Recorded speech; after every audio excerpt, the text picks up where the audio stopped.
Welcome to the Shreveport Connection with Tommy. This video is on your SmackDown results and 205 Live results for this week of September the 10th, 2019. Birthdays from the 10th, 11th, and 12th, and 13th. You got from the 10th, you got Jake Works turned 35 years old.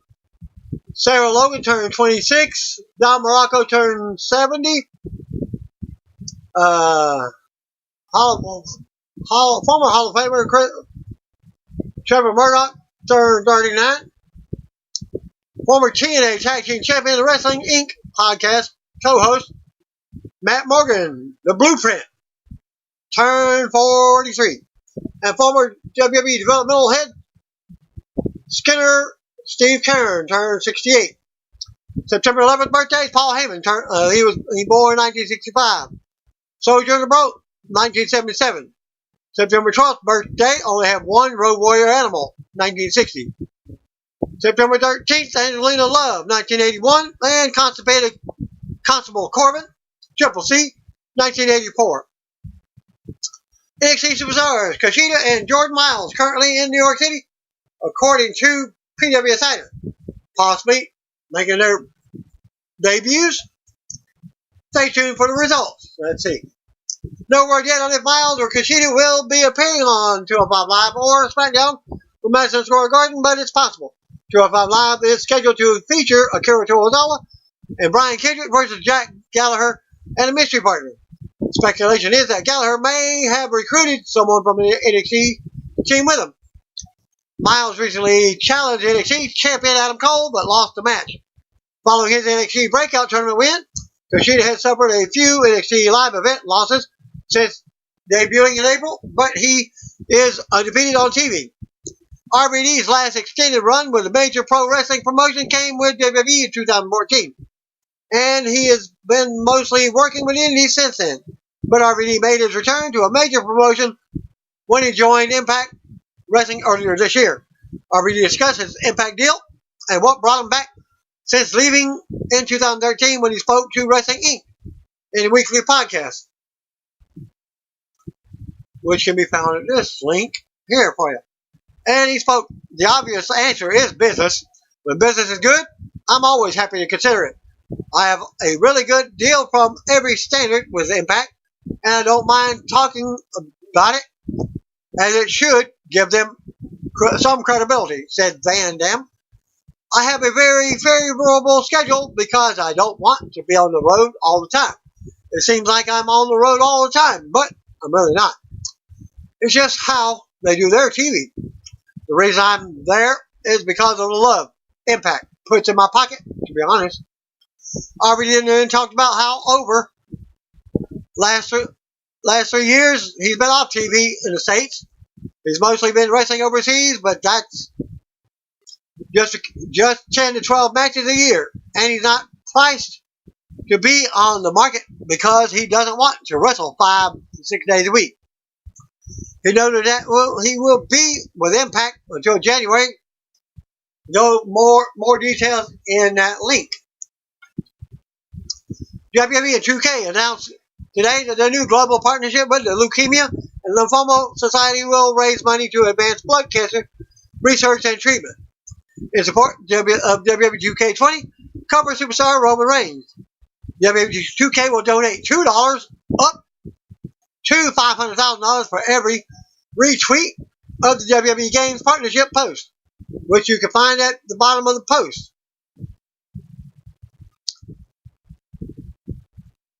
I'll put, no, I did not get the link myself. Furthermore, a limited quantity of the WWE 2K20 video game will be provided to LLS patients this fall. 2K20 is scheduled for a worldwide release on Tuesday, October 22nd for PS4, Xbox One, and Windows PC. None for the other systems. So I'm out of luck. I only had the PS3. I do have the Xbox One, though. I got 360, PS2, the Wii original. Former WWE and WCW Tag Team Champion Brian Knobbs of the Nasty Boys has been hospitalized due to what was described as a debilitating infection. in his knee, which is requiring total knee replacement. Brian's friend, Fred Jones, has launched a GoFundMe campaign at this link to help the Nasty Boy with his situation. The campaign has raised $1,575 of the $10,000 goal since being launched 19 hours ago. Well, I did that yesterday, getting the news. And I'm recording the video on Friday. Guess what? It's Friday 13th.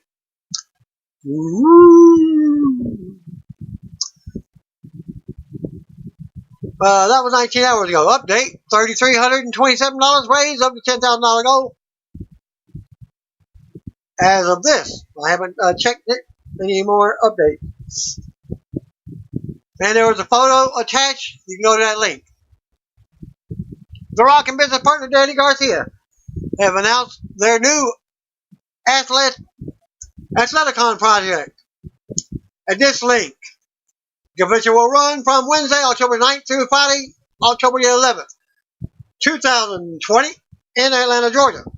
The official website at athleticon.com describes the event like this. Dwayne Johnson and Danny Garcia present Athleticon, a completely new experience designed to inspire your potential and ignite your passion. Well, don't forget he has Ballers, and then he has Titan Games. I don't see a season 2 on that. And they're saying we're bringing together the best of athletics, wellness, and entertainment like you've never seen before. Join us in Atlanta in October 2020.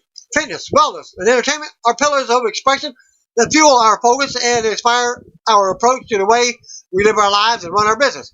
Every day we work to create experiences for our global audiences that will positively impact them and bring them enjoyment. With Athleticon, we're taking the decades of lessons we've learned all along the way to build an inspiring live event experience that brings together excitement, spectacle, and a whole lot of fun to the very best of athletics, wellness, and entertainment. Enjoy epic competition, all-inspiring live event experience that brings together excitement, performances, and exclusive premieres. Explore innovations in nutrition and healthy living, and discover the future of sport, tech, and fitness gear. All in the way we only know how. We invite you to Atlanta in October 2020 to help us create a new world that unleashes the potential in all of us. More details will be announced over the next few months. We have the mailing list on the website. WWE announced today on Tuesday, Elias is injured and will not be able to compete in tonight's King of the Ring quarterfinal match against Chad Gable on SmackDown from Madison Square Garden. In an update, Elias has reportedly suffered from a legitimate ankle injury. According to PW Insider, the decision to pull him from the ring was made only Tuesday. So stay tuned who replaces him in the tournament.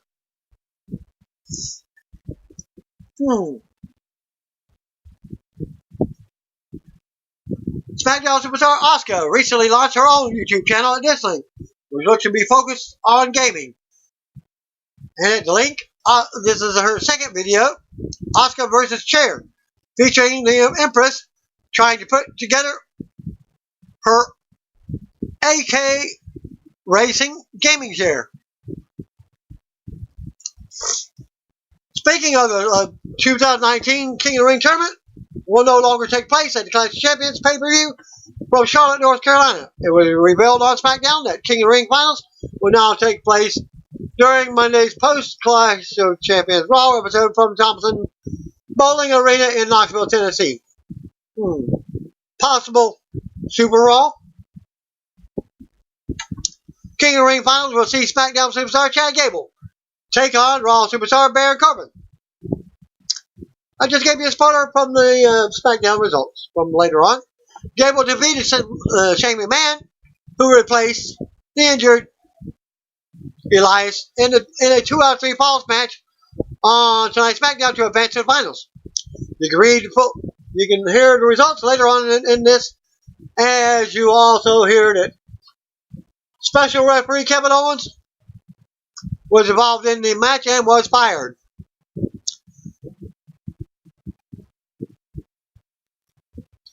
Corbin defeated Ricochet and Samoa Joe in a triple threat from Raw to earn a spot in the finals. No word yet on why the King of the Ring finals were moved from the pay-per-view to Raw, but I'll keep you posted more whenever I know.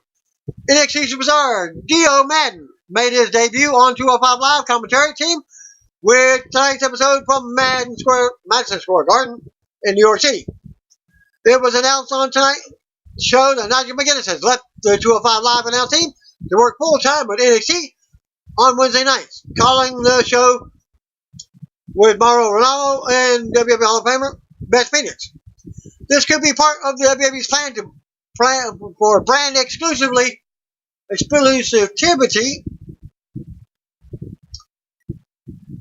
going on into the fall season. In a few weeks, it was reported that announces rosters and storylines will be exclusive to each show now. Madden will now call 205 Live action each week with Aiden English and Vic Joseph. Madden was formerly known to NXT fans by his real name, Brendan Williams. Madden, who was trained by WWE Hall of Famer Booker T and his reality wrestling promotion, played college football at the University of North Carolina at Chapel Hill before brief stints in the NFL with the New England Patriots and the Houston Texans. Booker announced in October 2015 that ROW signed Madden, who also worked with the Indies as Marcel Blackus. He made his debut at Ring of Reality Wrestling show on February 1st, 2016, and attended WWE Performance Center tryout in Orlando less than 2 weeks later. WWE then announced Madden's signing on August 1st, 2016, and he began training at the PC that day. Madden made his NXT in-ring debut at the September 30th, 2016 live event from Orlando, competing in the Battle Royal. He's worked live events and TV taping dark matches since then, and was given the Dio Madden name in June of this year. The current WWE Universal Champion Seth Rollins took to Twitter last night to announce that he connected with brother and sister he never met. Rollins credits a 23andMe and DNA testing service for bringing him together with his siblings. In the tweet, Rollins wrote, "On a wild turn of events, I recently found out I have a brother and sister not pictured I never knew existed. Thank you at 23andMe for bringing people together. Life is crazy, awesome thing, and we are all insanely lucky to get to experience it." Former Impact Wrestling announcer Mackenzie Mitchell revealed on Twitter today that she signed with WWE. Mitchell posted a photo from a WWE facility and wrote, "Dream come true, emoji, your newest WWE on-air host." No word yet on what Mitchell will be doing or if she will start out in NXT, but her tweet mentioned being an on-air host. Former Impact President Dixon Carter hired Mitchell in May 2016 to work as a backstage interviewer and to help with photo shoots for the Knockouts. She left the company in January and recently worked for Fox Sports West in Los Angeles. According to PW Insider, it will be interesting to see if Mitchell calls matches, which she never did for Impact. She was praised for calling some indie wrestling matches earlier this year, and can be found in this link. On a related note, WWE also hired Matt Camp to work as an on-air host at WWE Digital Talent this week. Camp has worked for Bleacher Report and Sirius XM Radio, satellite radio, and has done commentary work for Tommy Dreamer's House of Hardcore promotion. Camp took to Twitter today and he wrote, "My first at WWE event was February 23rd, 1992.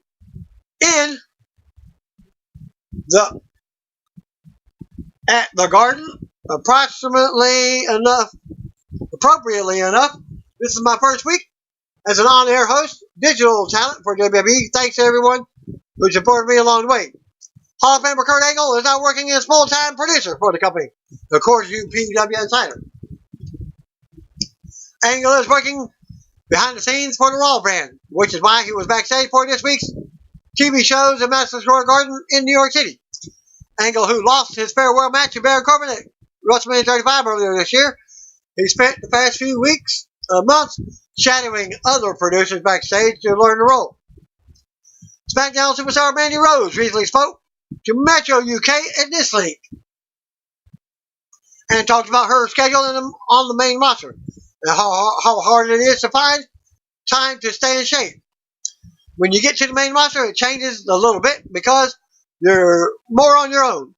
You fit in training when you can, but it's hard, Mandy said. You land Saturday to get to work, the live event. I go right to the gym, work out. Then we have to be at the venue by 5 p.m.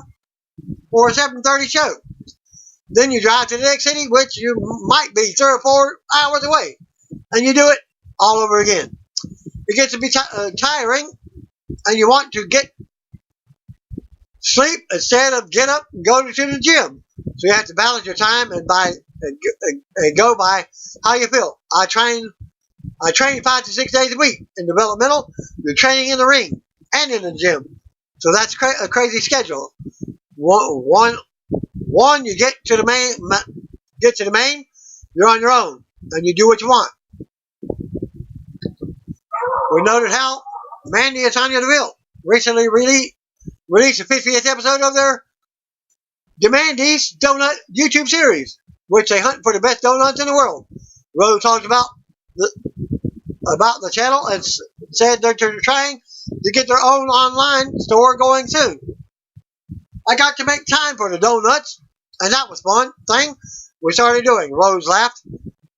We are foodies. We love to eat. My dad's a chef, and coming from an Italian family, we love to eat. Eventually, we're trying to get our own online store, which would be cool. Rose is also busy with a workout app, Fit with Mandy, and her own skincare line, Emma Rose.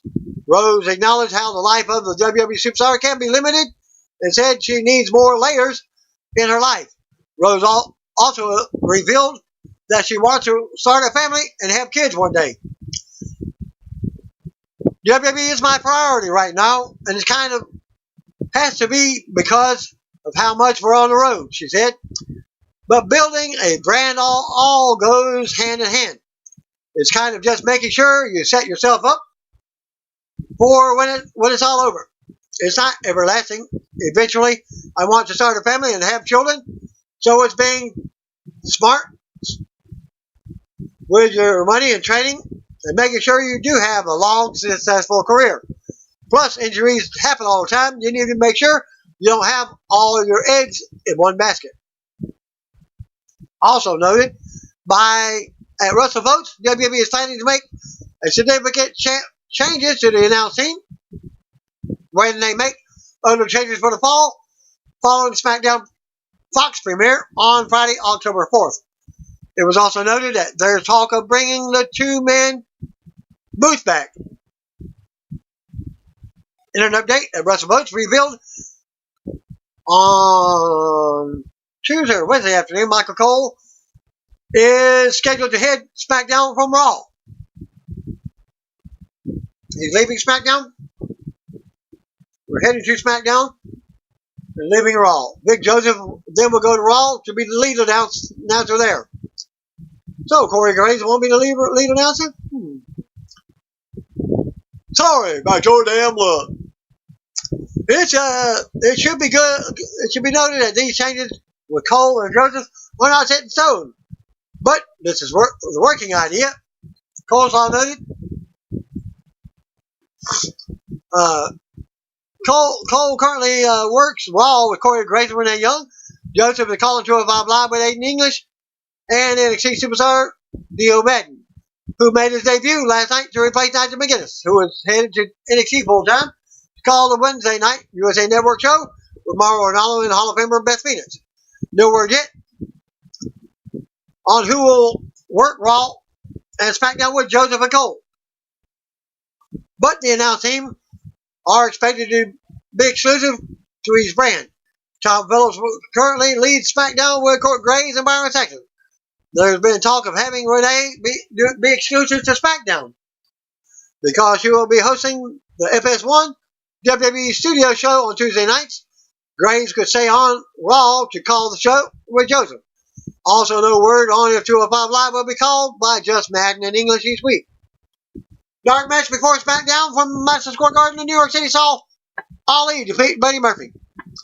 SmackDown opened up live from Madison Square Garden, New York City. We see the packed crowd cheering in until the bell starts to toll. Lights go down and the music plays, and Undertaker makes his way out to the ring for a pop. Taker heads to the ring, and Tom Phillips welcomes us to SmackDown, joined in by Corey Graves and Byron Saxton. Fans chant Taker's name as he heads to the ring. Taker stops on the ring steps as the lights come back up and the lightning strikes. Taker enters the ring, looks around, has more chants start up from the crowd. Music stops as the Undertaker chants continue. Taker says he wanted to come out and absorb all of this. For the past 30 years, he's considered these hallowed grounds home. It's fan pop.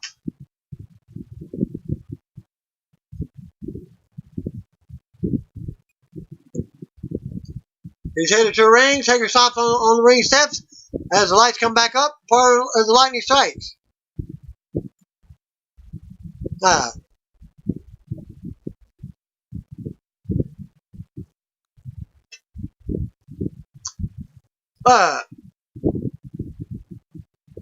Okay, skip around. Taker says he doesn't know how many more times he's going to come home anymore, but there's one thing he wants everyone to remember about this place. The Titans that were born here, the legends and heroes that were made here. And it's rewarding for him to know that he took a piece of each of those souls with him. But they will not be forgotten because the echoes of their memories will go through these hallways for all of eternity. And now we usher in a new era of superstar. The music interrupts. Out comes Sami Zayn to interrupt. He calls for the music to stop on the stage, but fans are still singing along. Sami points to the Undertaker in the ring for the crowd to stop. Sami says he knows New York City respects the legends, and you, sir, are a legend. Sami says what he finds most illustrious about Taker's career is his history in this arena, because Taker has been selling out Madison Square Garden for 30 years. Fans pop again. Sami says Madison Square Garden has been Taker's yard for 30 years. Sami enters the ring and says he has utmost respect for Taker. However, even Taker can admit that tonight he shouldn't be one opening SmackDown in Madison Square Garden. Fans boo this. Sami says even Taker would admit the show should have been opened by Sami. Taker take another shot, another step, and back Sami up. Sami says 30 years is a long time, and when it's enough, Sami knows Taker is paving the way for the future, but the future is here. The future is now. The future is Sami Zayn. Fans boo as Taker continues staring at Sami. Sami says these New York City fans would want nothing more than to see him take out Taker, but that's not why he's here. A loud chant. You shut chant starts up for the crowd. Sami says he's here out of respect, and he's here to ask Taker to turn around and leave the ring. Do the right thing. Leave the ring to Sami and pass the torch. Sami promises Taker that the future of MSG and WWE will be in good hands with him. Sami gives Taker his words, and they stand in the middle of the ring. You shut chance break up again, back up. Taker nods and hands the mic to Sami. Sami is shocked but excited. Taker keeps walking out of the ring but stops on the apron.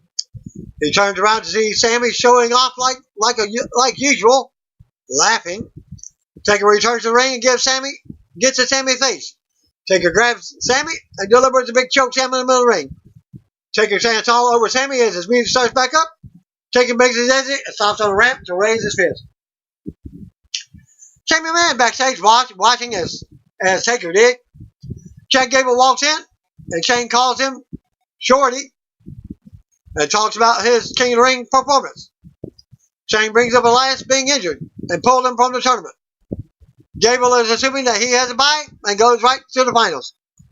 Shane says he will compete tonight against someone from Raw or SmackDown, and Gable will know as soon as he's decided on the match. Shane thanks Gable, and he walks off. Miz versus Andrade was up. Next for your opening match. Back for the break, Andrade is already out with Zelina Vega. Intercontinental Championship game, Nakamura is on commentary. Back and forth start the match. Miz takes Andrade down with a few arm drags. Keeps him down by his arm. Andrade ends up coming back and posing on the middle rope with Vega to taunt Miz. Andrade charges, but Miz slams him face first into the mat.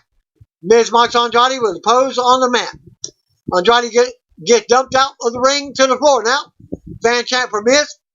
Vega provides a distraction on the apron, allowing Andrade to come back and get some offense going. They tangle again. Vega with cheap shots to Miz from the apron as Andrade has the referee distracted. Andrade drops Miz in the corner, delivers a charging double knee for close to count. Vega yells at ringside to go back to commercial. Back for the break, the trade shots in the middle of the ring. Miz with a knee to the gut and another knee strike to the face. Miz with a backbreaker and neck breaker combo for his patented 2 count as Vega shows for striking at ringside. Miz with the kick to the chest while Andrade is on his knees. The yes chants break up from the crowd. Andrade ducks a kick and they tangle. Andrade runs into a kick. Miz and Andrade trade more strikes until Miz unloads with kicks and chops in the corner. Miz with a running knee in the corner, and then another. Andrade avoids the third and charges the Miz in the corner, but Miz avoids it. Andrade lands on the turnbuckles and then lands hard on the floor. Miz with a baseball slide kick to send Andrade back to the announcer table. Miz then follows and keeps control, but is distracted by Nakamura, who stands up and stares him down. Andrade comes at Miz, but Miz fights back at him. Miz launches Andrade into Nakamura at the announce table. Andrade and Nakamura go down. Miz brings Andrade back in the ring as Vega goes to look to provide another distraction. Grabbing his leg, Miz blocks a kick, but Andrade jumps him with an elbow for a 2 count. Andrade goes to the top for a moonsault, but lands on his feet. More back and forth. Miz catches Andrade with a big skull crush finale for the pin out of nowhere for the win. After the bell, Nakamura immediately hits the ring and attacks Miz. Nakamura then works Miz over and leaves him in the line. Nakamura raises his title. It's immediately hit as the announcers hype. Miz versus Nakamura at Clash of Champions. Still to come segment. Eric Rowan will prove he's no one's puppet. Champion walks up on Matt Hardy and Apollo Crews in the back with short jokes. Looking for Chad Gable. Shane says he's found an opponent for Gable. And he was approved by the injured Elias. Shane comes back and reveals that he will be Gable's opponent. We hear fans in the arena. Shane says, we will see Gable out there. What is this? Another Best in the World repeat? And we get Nikki Cross versus Mandy Rose up next. We go to the ring. Out comes Mandy Rose with Sonya Deville. Back to commercial. Back from the break. Rose has the mic to rip on her opponent, calling her ugly. She has proof. We see side-by-side shots of Rose and Nikki Cross on the big screen. Rose laughs and keeps talking trash until the music hits. Out comes Women's Tag Team Champion Alexa Bliss. She waits for her partner, Cross. As music hits, and out she comes running down the ring. Cross immediately attacks Rose and unloads. The bell rings and Cross continues pounding away. This goes on for a few minutes until they settle down. Rose turns around and hits a fall away slam in the middle of the ring. Rose gets a 2 count. Rose stomps away in the corner as the referee warns her. Rose with more offense, and the Veal cheers her on from ringside as Rose takes Cross down and grounds her. Again, talking trash, more back and forth. Cross ends up turning around and slamming Rose face first in the corner. Cross mounts offense with hits a bulldog. Cross keeps control, goes up top. DeVille hits the apron, but Bliss pulls her off. Cross ends up missing a cross body, but Rose misses a big knee. Cross rolls up Rose to get the win. After the match, Cross and Bliss take their titles and hit the ramp. As Cross's music hits, Rose and DeVille look on from the ramp. Still to come, Kofi Kingston will look back at Madison Square Garden memory of his. Also, Eric Rowan is here. We see Heavy Machinery backstage at a catering table, taking in some pre-match fuel. Back to commercial. It's nothing more than a mixed drink as they blend it together. Ember Moon approaches Bayley backstage, knocks her for her recent behavior with Sasha Banks. Bayley says nothing's happening. She's the same person she's always been. Bayley did what she did for the division. Bayley says it's not all about Banks, it's about the title. Moon isn't buying it and says Bayley is better than that. Moon says this is about Bayley trying to stay relevant as a champion, especially since Banks comes back. Moon brings up how Charlotte pinned Bayley on Raw last night. They have a few more words and will be wrestling each other tonight. Heavy Machinery versus Alex Keaton and Johnny Silver. What do you think this is? The TV show? I remember Alex Keaton. I forgot what show it was. The sitcom. And Johnny Silver. We go to the ring. Out comes Heavy Machinery. Tucker and Otis. 2.5 metallics wait in the ring. Alex and Johnny. Tucker starts off for his team and goes right to work. Tucker dominates both opponents and turns one guy inside out with a big clothesline. Otis tags in. Otis unloads on both opponents as well and hits the Caterpillar. Tucker tags back in for the compactor double team and pin to win. After the match, Tucker and Otis stand tall. Otis music plays. So they come segment. Chad Gable versus Shane McMahon in the King of the Ring quarterfinal match. We see Shane backstage talking to a staffer. Kevin Owens walks in as Shane called to see him. Shane brings up the $100,000 fine from a few weeks ago and says he's willing to reconsider and get rid of the fine. Owens asks what the catch is, but Shane says there is none. Just a job. Shane hands Owen a referee jersey and mentions how important tonight's King of the Ring match is. Shane says becoming the best in the world and the King of the Ring is very important to him. Shane knows Owen's family is important to him. If he helps out, the fine can disappear. Owens is thrilled with the idea. Shane tells him to think about it. Owens walks off. Still to come, Eric Rowan is here. Back to commercial. Back from the break, we see recent happening with Eric Rowan, Daniel Bryan, and Roman Reigns. We go to the ring. Out comes Eric Rowan with a new theme music, and Greg Hamilton does ring introductions. Rowan takes the mic, says all of his life. No one gets him, and no one understands him. Fans immediately start with the what treatment. Rowan goes on about how everyone is afraid to look him in the eye.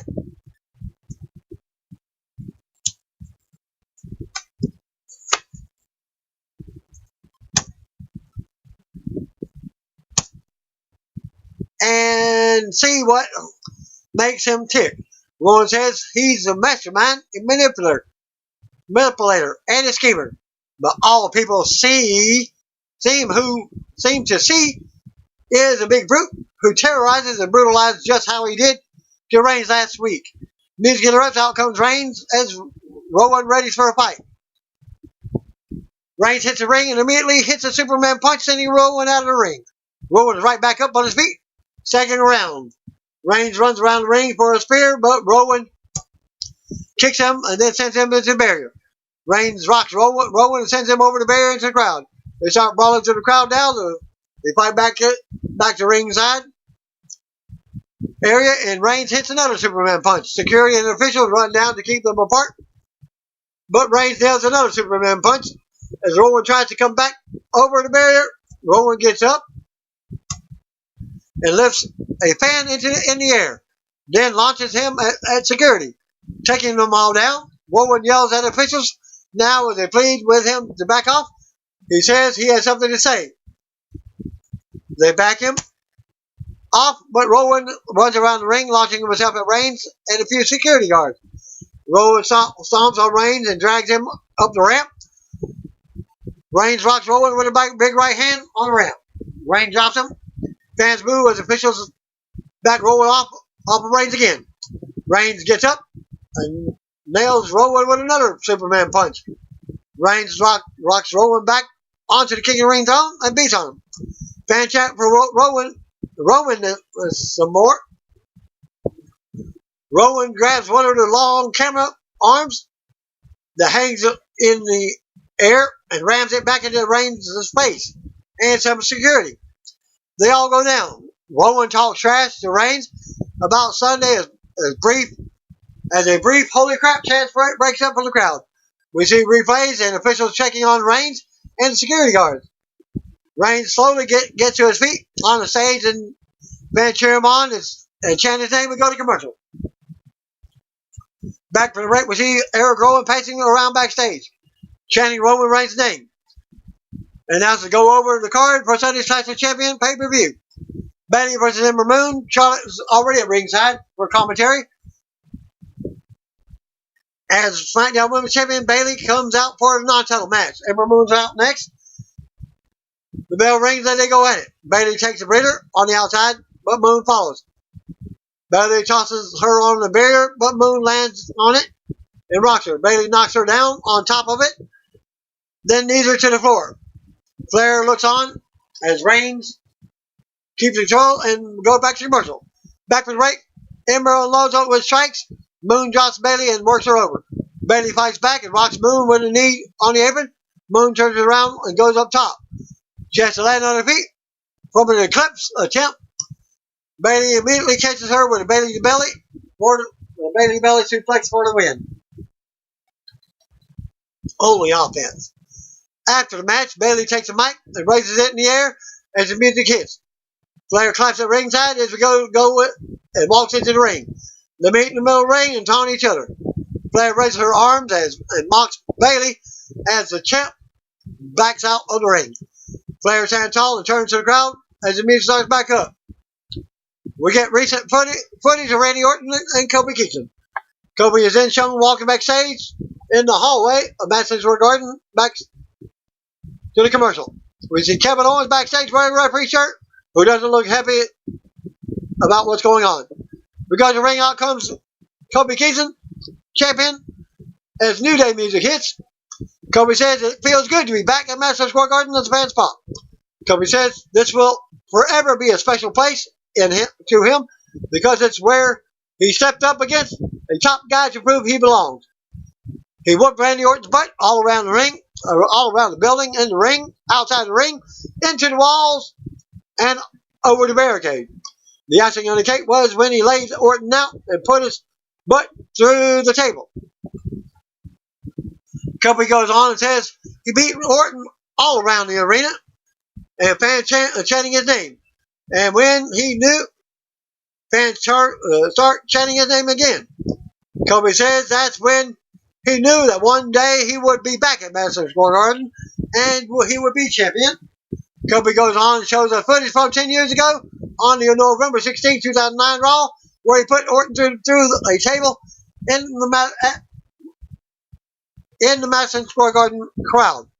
Kofi says that's just a small preview of what he's going to do to Orton on Sunday at Clash of Champions. Orton interrupts and we hear him saying, "Stupid," over and over again. As someone in the arena, Orton suddenly appears down in the crowd. He's tired of hearing Orton go on about the only two things he's done in the past 10 years. Orton goes on about how his accomplishments and runs down Kofi for trying to be something he's not from day one. Whether it's a fake Jamaican or that phony power of positivity stuff. Kobe drops the mic and ready for a fight in the ring. Kobe leaves the ring and enters the crowd. Kobe charges and Orton meets him with a steel chair. Kobe was suckered in once again by Orton, who calls him stupid again. Delivers more chair shots. Orton launches Kobe into a wall. And goes for a draping DDT from a table to the concrete. But Kobe got free and unloaded, taking Orton down. Fan chant for Kobe as he grabbed the chair himself and unloaded on Orton with it now. Kobe then positions a table in the crowd, just like he did 10 years ago on Raw. From the same venue, Graves says Kobe is having flashbacks. Kobe goes to put Orton on the table, but turns it around. Orton places Kobe on the table and goes for a chair shot, but Kobe blocked it. Kobe mounted Orton with a shot. Kobe chanted tables as Kobe prepared for another for Orton. Kobe places Orton on the table and delivers another chair shot. Kobe goes up the stairs into the crowd and leaps off, putting Orton through the table as he did 2 years ago. Kobe goes back to the top of the stairs and is standing and railing on as the fans cheer him on. We're going to replays as New Day music hits. Back from the break. Let's announce that Reigns versus Rowan will be a no DQ match on Sunday. King of the Ring quarterfinal match. Chad Gable versus Shane McMahon. We go to the ring for the King of the Ring quarterfinal match as Chad Gable makes his way out. Shane McMahon was out next, replacing Elias, who was out with an ankle injury. The winner will face Corbin in the King of the Ring finals on Sunday, as they made a mistake again. As it's not Sunday, it will be on Raw. Kevin Owens is special referee for this match. Bell rings and Shane starts off by picking on Gable's height.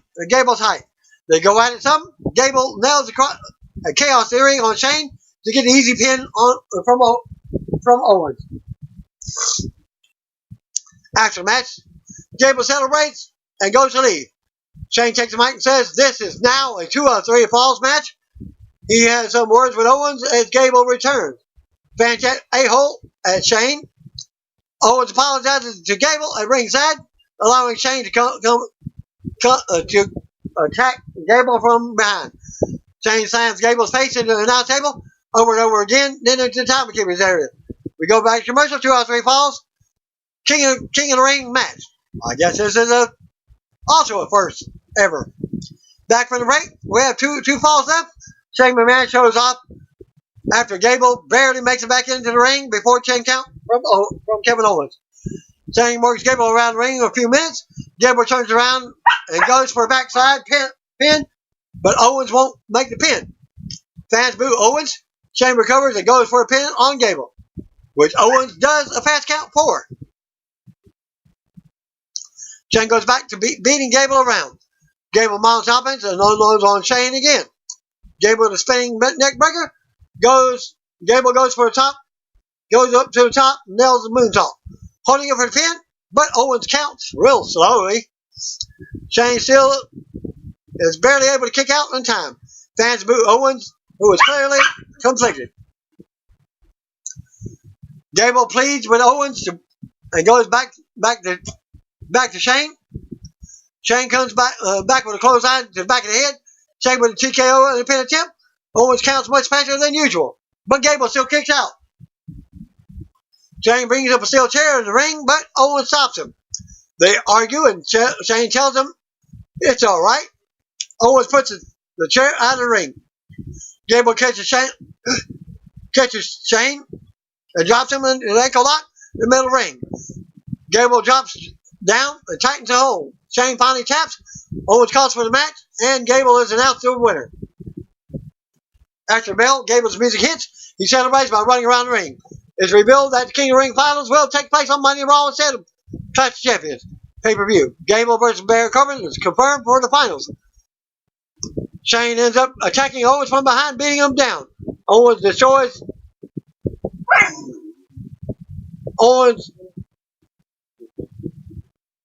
Owens gets destroyed. Shane takes the mic and announces Owens is fired. Announcers are stunned. SmackDown goes off the air with Shane standing over Owens as AEW chants start break up in the crowd. Possibly Evans going to AEW. Nah, he's still going to contract. 205 Live recap the number one contenders as they started up the opening video when Humberto Carrillo defeated One Lower Canada and earned a title opportunity at Clash of Champions. The following week, Lincerado scored an upset victory over Carrillo, making this Sunday title match a triple threat. Afterwards, champion Drew Gulak, along with Tony Nese, attacked both Carrillo and Dorado. Commentary asked, what does this alliance mean for 205 Live? Intros Hall, Vic Joseph, Dio Madden in English. Welcome back to another edition of 205 Live. The show takes place for the Madison Square Garden. English and Joseph give Madden a warm welcome. Brian Kendrick and Kara Talzal make their way for the opening match. They'll be facing Gallagher and a mystery opponent. Gallagher starts quoting Biggie Smalls, but cuts himself off, saying he's not here to do that. He tells Kendrick that this has given him some time to find a suitable partner. It's Kushida. Kushida and Kendrick begin. Tie up. Kendrick applies a wrist lock. Kushida reverses the hold, but Kendrick manages to bring Kushida to the mat. Nice sequence of chain wrestling. Kushida with his signature spin on top of Kendrick. Off the ropes. Kushida hits an arm drag and transitions right into an arm bar. Kendrick escapes. Got her tagged in. He goes to work on Kendrick's arm, but Kushida is softened up. Pinfall attempt. Kendrick kicks out. Tags in Tozawa. Got her with a shoulder block. Pace gets up. Cradle from Tozawa for a 1 count. Kendrick makes a blind tag and whips Gallagher into the ring post from behind. Tandem offense from Kendrick and Tozawa. Double hip toss. Jumping senton combo. Crowd trying to rally Gallagher to make the hot tag, but Tozawa drops him with a fake out jab. Snap suplex by Kendrick. Gallagher reverses to stay down on the pin attempts. Hard Irish whip sends Gallagher into the turnbuckles hard. Tozawa and Kendrick try an assisted slice lead. Gallagher lands on his feet. Tags in Kushida. Kushida nails everything in sight. Springboard elbow followed by high angle DDT. Gallagher holds Tozawa in place so Kushida can punt him. Punt kick. Kendrick sends Gallagher to the outside. Then tries Kushida in a bully choke. Kushida struggling. Manages to break the hold. He goes to tag Gallagher, but Kendrick pulls Gallagher off the apron and smashes him into the barricade. Miscommunication by Tozawa, and Kendrick leads. Kushida locking in a hoverboard. Lock on into Kendrick. He taps. So Gallagher and Kushida win by submission. Commentary expresses how impressed they are with Kushida's debut. Backstage, Singh brothers talk about the spiritual healing they've been going through. They say that the billions of Singh brother supporters have been let down, and they deserve more. We deserve more. They end by promising the next time they come to the world's most famous arena, it will star 205 Live's most famous superstar. Commercial for NXT debut on the USA Network. Cut to Mike Kanellis, who is being interviewed about his victory over Tony Nese. Kanellis says that what goes in Nese's head is not his problem. He says he's sick of doing nothing in this division, and that he needs to become the Cruiserweight Champion to win back his wife. Maria then shows up. She initially says that she was impressed by his performance, but goes on to berate him for winning meaningless matches. And as she leaves, Mike looks as frustrated as ever. Main event time, Humberto Carrillo makes his way out first, followed by his tag team partner, Lincerado. Drew Gulak and Tony Nese attack from behind. All 4 men brawl. Area DeVera joins in. It helps Nese stomp down Dorado. The fight moves to the ring. Grand Metalik comes out to even the odds. Springboard drop kick sends Nese and DeVera to ringside. Carrillo gets on the mic. You 3 versus us 3 right now. Gulak accepts, and this one's underway. Dorado takes out the heels with a flying crossbody to the outside, back to the ring. DeBerry and Dorado officially get this one going. Big kick from Dorado. He climbs. Froggy crossbody for near fall. Metalik tags in. Top rope back saddle. Quick tag to Carrillo. Double stomps the arm. Dorado right back in, but DeBerry levels him and brings in Galak. Dorado baits Galak, then hits the arm drag. DeBerry with a cheap shot from the apron gives Galak control. Nice comes in. He wears Dorado down with a headlock. A flurry of kicks by Nice before tagging in DeBerry. Hard hour trip, and Dorado collides with turnbuckles. Chest first. Galak, Nice, and DeBerry keep Dorado trapped in their team's corner and utilize quick tags. Crowd begins to doing the wave for your information. Dorado takes out Galak with a top rope Frankenstein. He makes a hot tag to Metalik. He walks the ropes, connects with a lot of fancy offense. Kind of hard to follow the match, as the crowd is either watching a fight in the crowd or distracted by someone else. Meanwhile, DeBerry slows Metalik by locking in a headlock. Galak one back to Beeble by rocking Metalik like a baby. Knee squeezes Metalik with a body scissors. DeBerry knocks Dorado off the apron. That gives Metalik a chance to reverse Sling Blade. Carrillo comes in, drop kicks to Galak, followed by a basement drop kick, setting moonsault by Carrillo. He takes out everyone with a moonsault to the outside. Back in the ring, Carrillo nearly wins the match after a missile drop kick. Nice lands a 450 splash. Dorado, Metalik, and Carrillo all go for top rope moonsaults, but Nice, Galak, and DeBerry all get the boots up. The faces answer with 3 super kicks. Galak and Dorado, the legal man, set out powerbomb from the ramp. Carrillo rocks Nice with a Enziguri, then takes him out with a twisting tope con hilo. Metalik takes out DeBerry with a Frankensteiner from the apron. Dorado hits the shooting star press on Galak. It's over. Carrillo, Dorado, and Metalik win by pinfall. Commentary reminds us that if Dorado does that on Sunday, he's a champion. Babyfaces celebrate with Dorado, Carrillo having a stare down, and they will be opponents on Sunday. That's the show, my friends. Dark main event. After the 205 Live episode from Madison Square Garden in New York City, saw the Fiend, Bray Wyatt, defeat the B-Team's Bo Dallas and Kurt Axel in a 1-on-2 handicap match. Well, if you're not familiar, well, B-Team's Bo Dallas is his brother. Photos and videos from the Fiend's win over Axel and Dallas are at this link from Balor Club Guy. Fiend's entrance at Madison Square Garden was the first link. That Glenn Rubenstein says Fiend versus B-Team at this link. At Wrestling Inc., Bray Wyatt defeated B-Team in about a minute in a post-match dark match. Thanks to at Jody Joe _D Garner. At this link.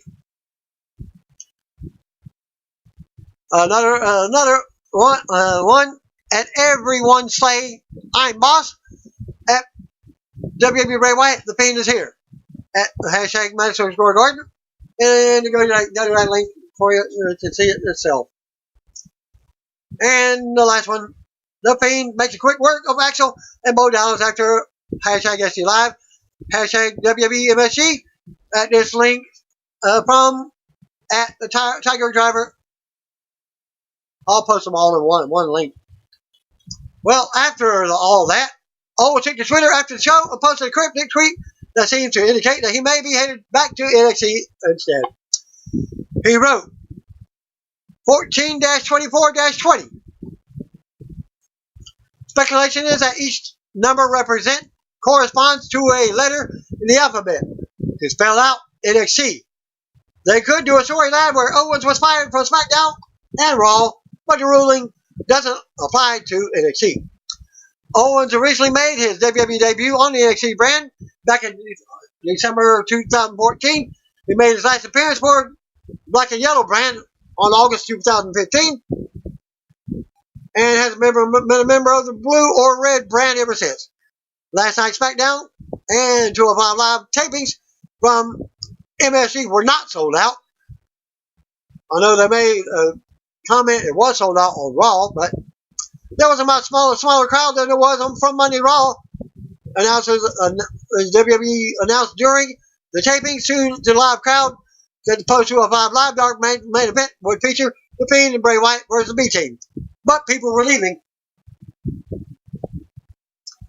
At this link here, a correspondent in attendance noted that even The Fiend wasn't enough to get fans to stick around, as many fans were leaving after SmackDown ended.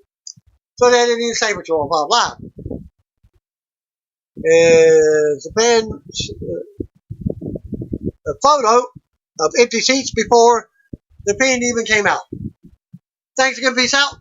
See you tomorrow. And that concludes my my SmackDown and 205 Live results for this week. Thanks again. Peace out. If you don't know, just call me, brothers and sisters. Ooh yeah, dig it, brother.